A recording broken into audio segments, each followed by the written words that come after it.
is just about spending a lot of time doing house visits, trying to, identify, first, obviously, with the people who,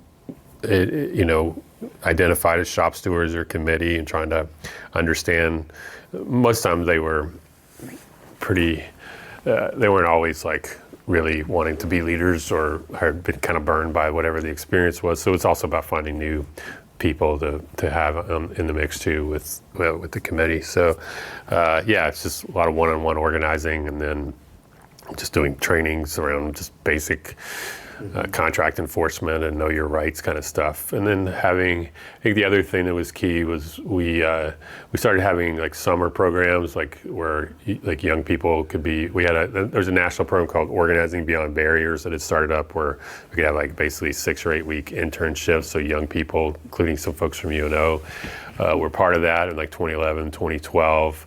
And then out of that, so then we would do these kind of like teach-ins around kind of companies, national companies, then we'd do like actions, depending on what was going on in the union. But just,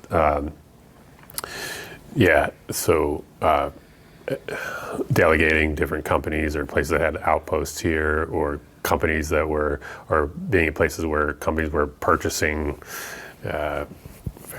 goods or whatever. So, but out of that, we started inviting kind of a broader network of people, and we began to recruit SALTs in the community. So we built a pretty decent SALT team starting in 2012, and then in 2013 we went public at Harrah's.